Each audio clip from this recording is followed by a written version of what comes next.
ಮನವಿ ಪತ್ರ ಕೊಡಲು ಬಂದಿದ್ದೇವೆ. ನಾವು ನಿಮಗೆ 100 ಗಟ್ಟಲೆ ನಾವು ಮನವಿ ಪತ್ರ ಕೊಟ್ಟಿದ್ದೆವು. ಆದರೂ ಸಹಿತ ನೀವು ಒಂದು ಸಲನೂ ನಮ್ಮ ಬಿಜಾಪುರದ ಸಂಸತ್ ಸದಸ್ಯರಾಗಿ ನಿಮಗೆ ಮತ ಹಾಕಿದಂಥ ನಮಗೆ ನೀವು ನಮ್ಮ ಕಷ್ಟವನ್ನು ಕೇಳಿ ಸಂಸತ್ ಅಧಿವೇಶನದಲ್ಲಿ ಮಾತಾಡಲಿಕ್ಕೆ ಆಗಿಲ್ಲ ನಿಮಗೆ. ಅದಕ್ಕೆ ಈ ಸಲ ಆದರೂ ಮಾತಾಡ್ರಿ ಅಂಥೇಳಿ ಅಂತಿಮವಾಗಿ ನಾವು ಇವತ್ತು ಮನವಿ ಕೊಡ್ಲಿಕ್ಕೆ ಬಂದಿದ್ದೆವು. ಈ ಅಧಿವೇಶನದೊಳಗೆ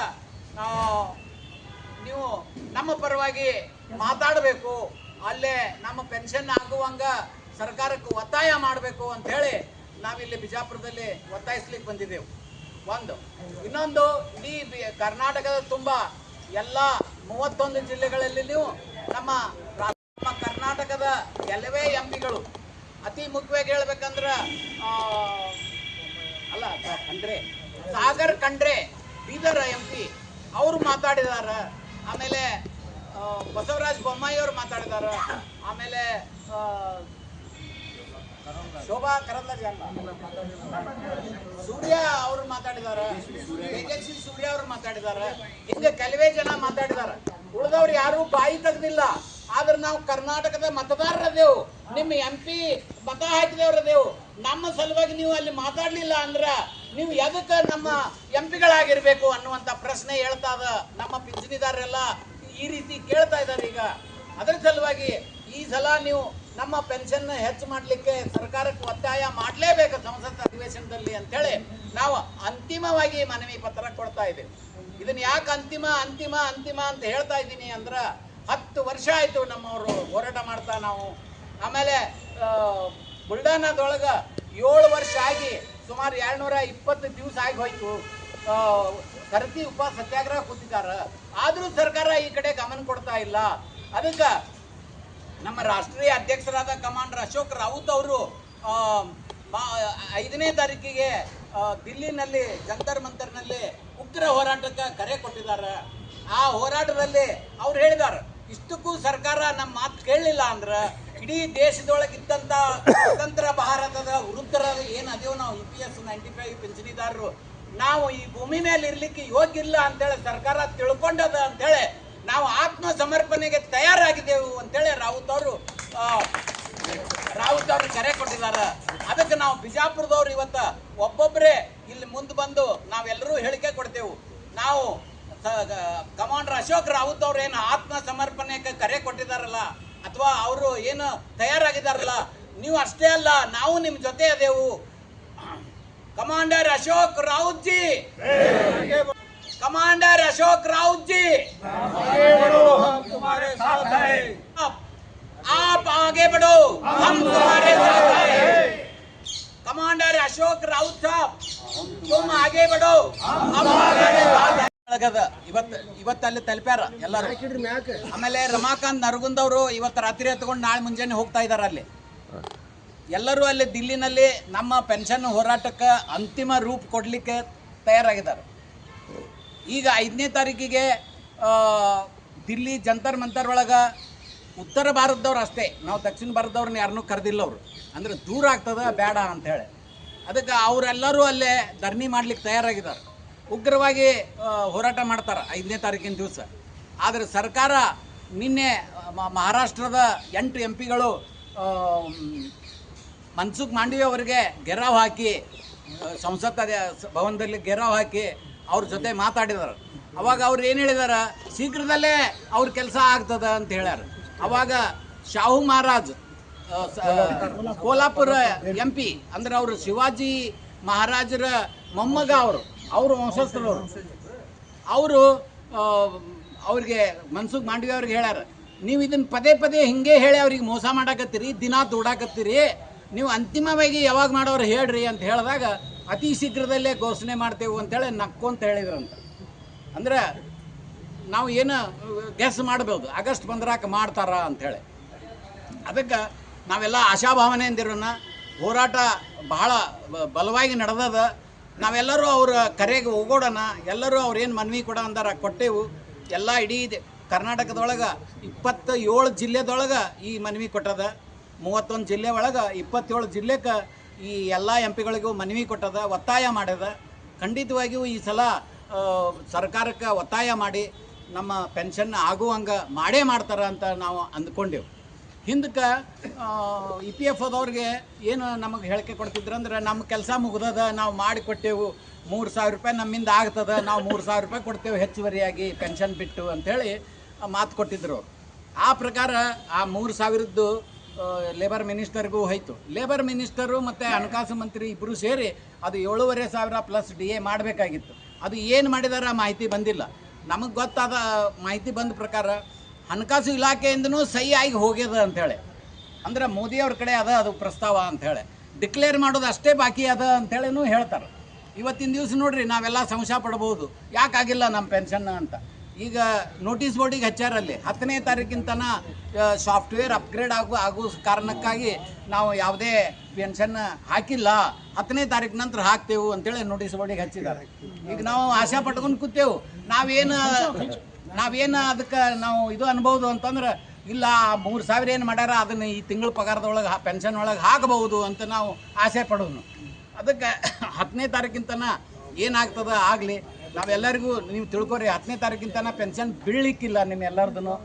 ನಾಳೆ ಬಿತ್ತಂದ್ರೆ ಆ 3,000 ಸಹಿತ ಈಗೇನು ಪೆನ್ಷನ್ ಬರ್ತದ ಅದ್ರ ಮೇಲೆ 3,000 ಆ ರೀತಿ ಆಗಬಹುದು ಅಂತ ನಾವು ಅಂದ್ಕೊಂಡೆವು. ಆದರೆ ಹೋರಾಟಕ್ಕೆ ಈಗಾಗಲೇ ಅಲ್ಲಿ ದಿಲ್ಲಿ ಒಳಗದಾರ, 5ನೇ ತಾರೀಕಿಗೆ ಹೋರಾಟ ಅದ. ಈ 8 ಮಂದಿ ಮಹಾರಾಷ್ಟ್ರ MP ಗಳು ಭೇಟಿಯಾದಾಗ ಮನ್ಸುಖ್ ಮಾಂಡವಿಯಾ ಅವ್ರಿಗೆ ಹೇಳ್ಯಾರ, ಅವ್ರು 5ನೇ ತಾರೀಕಿಗೆ ಉಗ್ರ ಹೋರಾಟ ಮಾಡ್ತಾರೆ, ನಾವೆಲ್ಲ ಅಲ್ಲಿ ಬೆಂಬಲಕ್ಕೆ ಹೋಗ್ತೇವೆ, ನಾವು ಮಹಾರಾಷ್ಟ್ರ ಎಲ್ಲ MP ಗಳು ಹೋಗ್ತೇವೆ ಅಲ್ಲೇ, ಅದಕ್ಕಿಂತ ಮೊದಲೇ ಇತ್ಯರ್ಥಪಡಿಸ್ರಿ ಅಂತ ಹೇಳಿದಾಗ, ಇಲ್ಲ ನಾ ಸಭೆ ಕರಿತೀನಿ, ಅವ್ರನ್ನೆಲ್ಲ ಕರೆದು ಮಾತಾಡ್ತೀನಿ, ಅವ್ರಿಗೆಲ್ಲ ಹೇಳ್ತೀನಿ ನಾನು ಅಂತೇಳಿ ಮಾತು ಕೊಟ್ಟರು. ಹಾಗಾಗಿ 5ನೇ ತಾರೀಕಿನ ಒಳಗೇ ನಮ್ದು ಇತ್ಯರ್ಥ ಆಗಬಹುದು ಅಂತ ನಾವು ಅಂದ್ಕೊಂಡೆವು. ಅದಕ್ಕೆ ಎಲ್ಲರೂ ಭರವಸೆಯಿಂದಿರ್ರಿ, ಈ ರೀತಿ ನಾವೆಲ್ಲ ಕರೆದಾಗ ಬರ್ತೀರಿ, ಎಲ್ಲ ರೀತಿ ನೀವು ಸಹಕಾರ ಕೊಡ್ತೀರಿ, ಹೋರಾಟಕ್ಕೆ ಖಂಡಿತ ನಮಗೆ ಜಯ ಸಿಗ್ತದೆ ಅಂಥೇಳಿ ನಮ್ದೊಂದು 2 ಮಾತು ಮಾಡಿ. ಅವಾಗ ಆಗಸ್ಟ್ 20ನೇ ತಾರೀಕು ಸಂಸತ್ ಅಧಿವೇಶನ ತನಕ ಟೈಮ್ ಕೊಟ್ಟಾರ. ಅದ್ರ ನಂತರ ಉಗ್ರ ಹೋರಾಟ ಅಂದಾರೆ.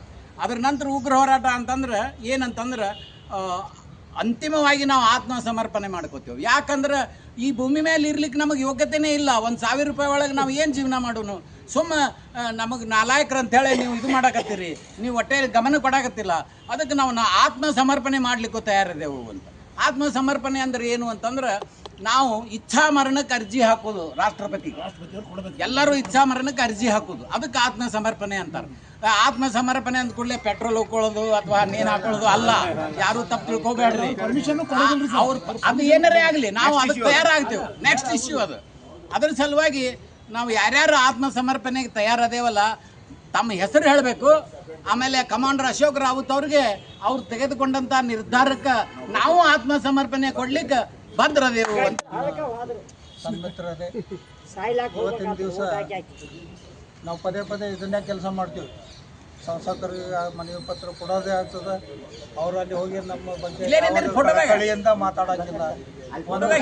ಶೂನ್ಯ ವೇಳೆಯಲ್ಲಿ ಮಾತಾಡ್ತೀನಿ ಅಂದಿದ್ರು. ಶೂನ್ಯ ವೇಳೆ ಒಳಗೆ ಮಾತಾಡಿದ್ರೆ ಯಾರು ಕೇಳಿಸ್ಕೊತಾರ? ಅವ್ರವ್ರು ಯಾಕೆ ಮಾತಾಡಿದ್ರು ಕೇಳಿಸ್ಕೊತಾರೆ. ಪಾರ್ಲಿಮೆಂಟ್ನೊಳಗನೆ ಅವ್ರು ಸರಿಯಾಗಿ ಮಾತಾಡಬೇಕು ಅಂದ್ರೆ ಯಾರಾದ್ರೂ ಕೇಳಿಸ್ಕೊತಾರೆ. ಈ ವಿಷಯ ನಾವು ಸುಮಾರು ಒಂದು 100 ಅರ್ಜಿಗಳು ಇವ್ರಿಗೆ ಕೊಟ್ಟಿರ್ಬೇಕು ಅನ್ನಿಸ್ತದೆ. ಆದರೆ ಯಾವುದೂ ಇವರು ಮಾತಾಡಿಲ್ಲ. ಇವರೊಬ್ಬರೇ ಅಂತಲ್ಲ, ಕರ್ನಾಟಕದ ಎಲ್ಲ MP ಗಳು ತಾತ್ಸಾರ ಮನೋಭಾವನೆ ಅದ ಅವ್ರಿಗೆ ನಮ್ಮ ಬಗ್ಗೆ. ಮತ್ತು ನಾವೇನು ಸರ್ಕಾರಕ್ಕೆ ಒಂದು ಮನವಿ ಮಾಡ್ತೀವಿ, ಕೇಂದ್ರ ಸರ್ಕಾರಕ್ಕೆ, ನೀವು ಸಂವಿಧಾನದೊಳಗೆ ಸಾಕಷ್ಟು ತಿದ್ದುಪಡಿಗಳು ತರಲಿಕತ್ತೀರಿ, ಸಂವಿಧಾನದೊಳಗೆ ಸಾಕಷ್ಟು ತಿದ್ದುಪಡಿಗಳು ಮಾಡ್ಲಿಕತ್ತೀರಿ.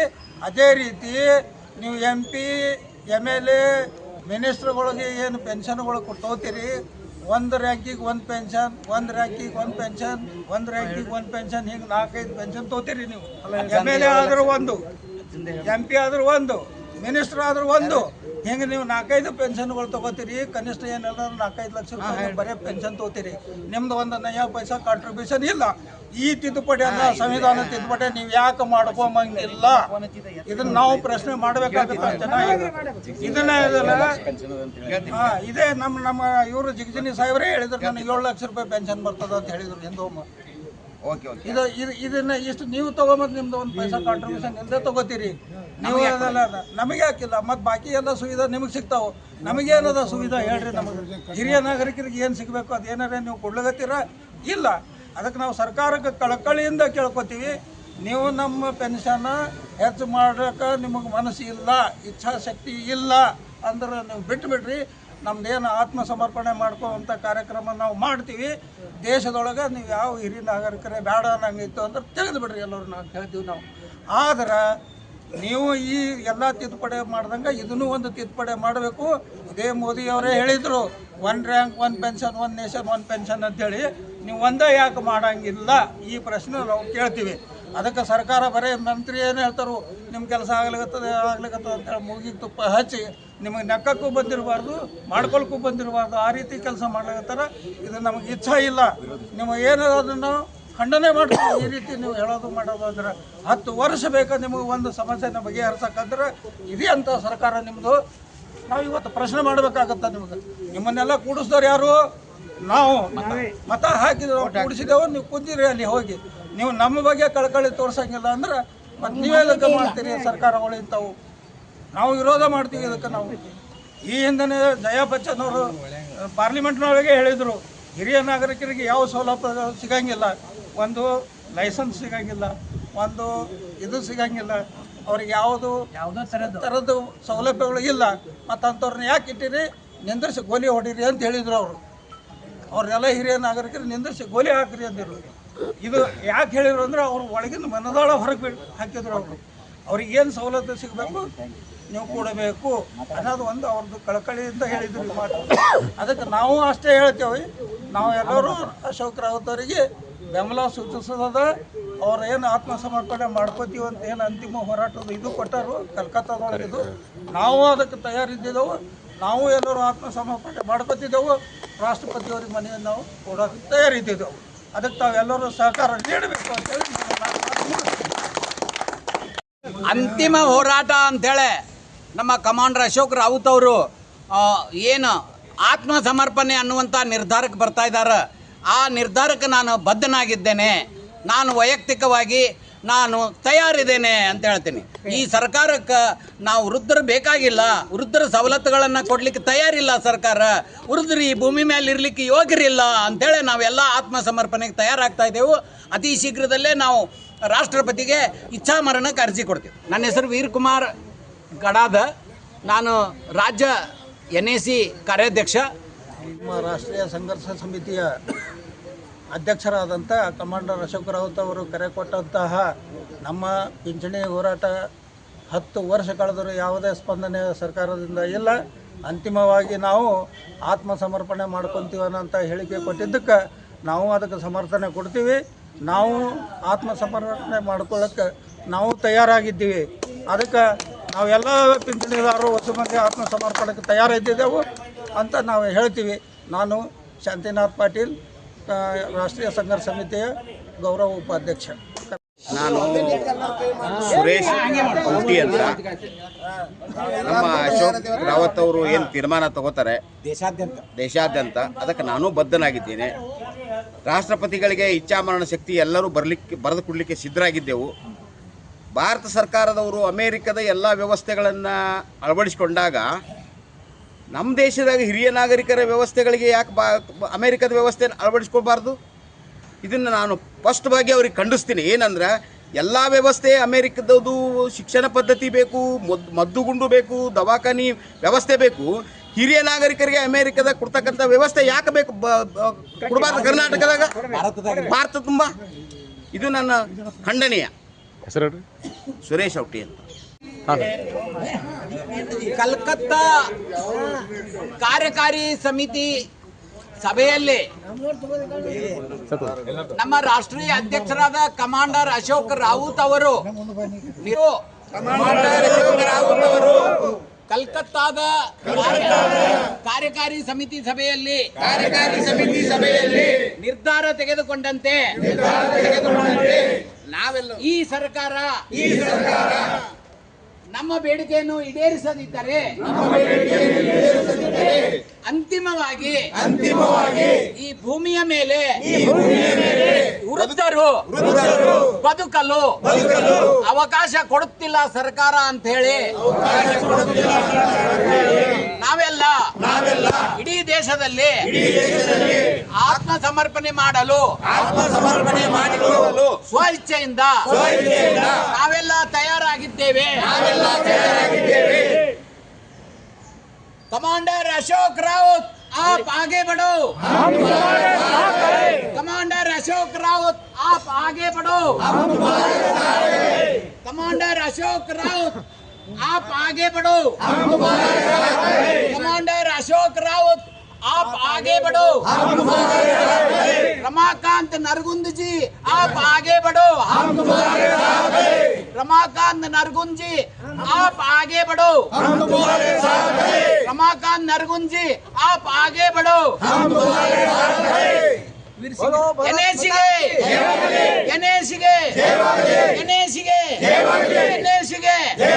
ರಾಷ್ಟ್ರೀಯ ಸಂಘರ್ಷ ಸಮಿತಿಗೆ ಧನ್ಯವಾದಗಳು.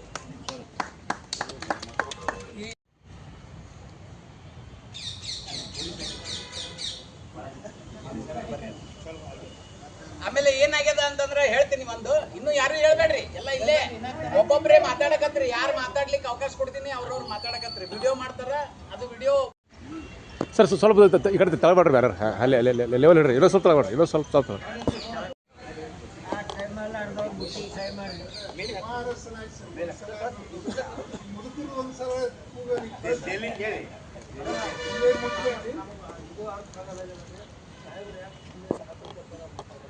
ಅಲ್ಲ ಸಾಹೇಬ್ರೊಬ್ರೇ ಅಲ್ಲ, ಕರ್ನಾಟಕದ ಎಲ್ಲ ಒಬ್ಬರೇ ಅಂತಿಲ್ಲ, ಎಲ್ಲರೂ ಮಾತಾಡಲ್ಲ. ಯಾರು 28 ಮಂದಿ ಸಾಗರ್ ಕಂಡ್ರೆ ಬಸವರಾಜ ಬೊಮ್ಮಾಯಿ, ತೇಜಸ್ವಿ ಮೂರೇ ಮಂದಿ ವಿಷಯ ಪ್ರಸ್ತಾಪ ಮಾಡ್ಯಾರ. ಮತ್ತೆ ಮಹಾರಾಷ್ಟ್ರದ ರವಿ ಎಂಪಿಗಳ ಮಾಡ್ಯಾರ. ಕರ್ನಾಟಕದ ಎಂಪಿಗಳು ಯಾರು ವಿಷಯದ ಪ್ರಸ್ತಾಪ